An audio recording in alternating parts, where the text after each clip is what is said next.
గతంలో వచ్చిన వరదలను దృష్టిలో పెట్టుకుని మంత్రి తుమ్మల ప్రజలకు ఇబ్బంది కలగొద్దు అనే ఆలోచనతో శ్రమిస్తున్నారు. అయితే దానికి భిన్నంగా సారథీనగర్ వరద కాలువ పనులు జరుగుతున్నాయి.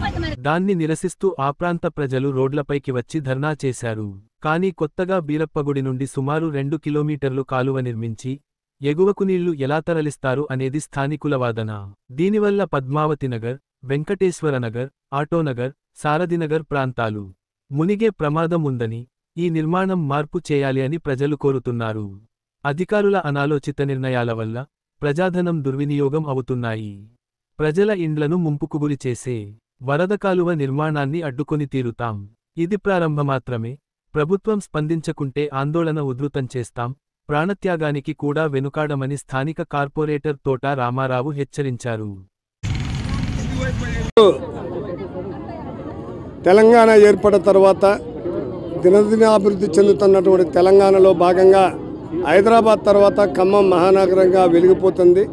అభివృద్ధికి ఈ ప్రాంత ప్రజలు అడ్డు కాదు.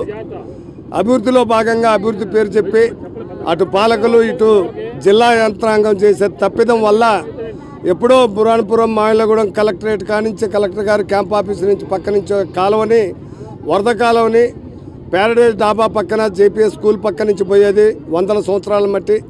దాన్ని ఇటు బీరప్పగుడి వైపు మళ్లించి 48వ డివిజన్ని 46, 47 3 డివిజన్లు కంప్లీట్ ముంపు గురి అయ్యే విధంగా ప్రభుత్వ అధికారులు ఇచ్చిన మ్యాప్ సరైంది కాదని గతంలో కమిషనర్ గారు చెప్తే నేను వచ్చి పరిశీలిస్తా అని చెప్పారు. అధికారుల నిర్లక్ష్యం వల్ల సుమారు 3 కోట్లతోటి ఈ కాలువ కడుతున్నారని తెలుస్తుంది.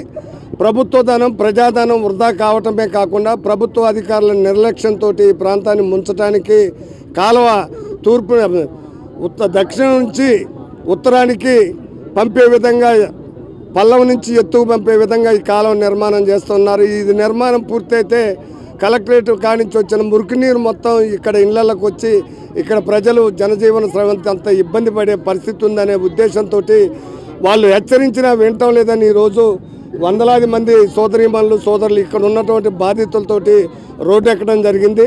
ఇది ఆరంభం మాత్రమే.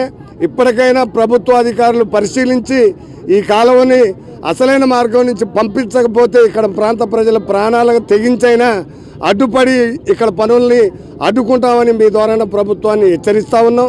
పోతే 700 కోట్లతోటి పక్కన ముందేరికి కరకట్ట నిర్మిస్తూ ఉన్నారు. దాన్ని మాత్రం అక్కడ ఉన్నటువంటి నిర్వాసితులు 2013 చట్టం ప్రకారం డబ్బులు అడిగినందుకు గతంలో చేసిన ప్లాన్ని వదిలిపెట్టి ఇప్పుడు నడియట్లో 100 అడుగులు లోనకి నడియట్లో రిటర్నింగ్ వాల్ కడుతున్నారు. అది కట్టినా ఒకటే కట్టకుండా ఒకటే. ప్రభుత్వ అధికారులు పునర్పరిశీలించి అటు మంత్రుల దృష్టికి తీసుకుపోయి దాన్ని పునర్పరిశీలించి పాత ఎస్టిమేషన్ ఎక్కడికైతే వేశారో అక్కడ కట్టి అక్కడ ప్రాంత ప్రజలను రక్షించాలని మీ ద్వారా ప్రభుత్వాన్ని డిమాండ్ చేస్తూ ఉన్నాం. ఈరోజు చేసేది ఆరంభం మాత్రమే. పోరాటం మాత్రం చాలా ఉధృతంగా ఉంటుంది.